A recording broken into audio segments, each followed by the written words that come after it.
Polavaram MLA Chirri Balaraju ప్రస్తుతం ఉన్నారు, Janasena party MLA. Sir, ఎలాంటి అంశాలు అసెంబ్లీలో మీరు మీ ప్రవర్తన కానీ లేకపోతే ఏ విధమైన అంశాల మీద మాట్లాడాలని సంబంధించి నాదెండ్ల మనోహర్ అదేవిధంగా పవన్ కళ్యాణ్ గారు మీకు ఎలాంటి సూచనలు చేశారు సమావేశం?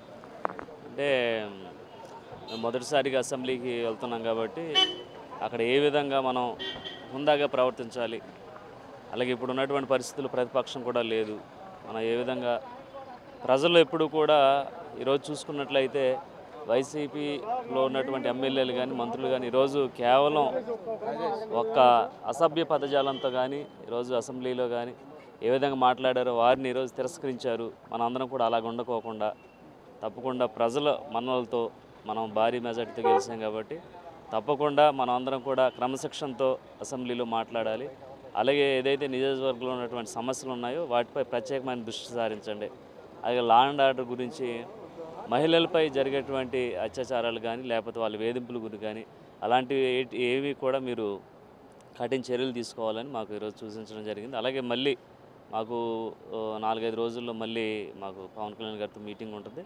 అలాగే మళ్ళీ మేము ఎలాంటి సమస్యలపై మేము అసెంబ్లీలో మాట్లాడాలి, అలాగే రేపు బడ్జెట్ సమావేశాలు జరగబోతున్నాయి, దానిపై మేమందరం కూడా 21 మంది జనసేన పార్టీకి సంబంధించిన ఎమ్మెల్యేలు మంత్రులు కూడా ఈ సమస్యలపై ఏ విధంగా మాట్లాడాలి అనేది ఒక శిక్షణ తరగతులు తీసుకోవాలనేది ఈరోజు మాట్లాడడం జరిగింది. ఇది చాలా కీలకమైన నియోజకవర్గం, పోలవరం ప్రాజెక్టు నిర్మాణం జరుగుతున్న నియోజకవర్గం. అంతేకాదు అక్కడ నిర్వాసితులు చాలామంది ఉన్నారు. అంశాలు ఏమైనా ఈరోజు సమావేశం చెప్పారా లేకపోతే ఇంకా ఏమన్నా ఫర్దర్గా? అంటే దానిపై మేము ఏ విధంగా రేపు అసెంబ్లీలో మాట్లాడాలనేది మళ్ళీ మేము చర్చించుకుంటాం.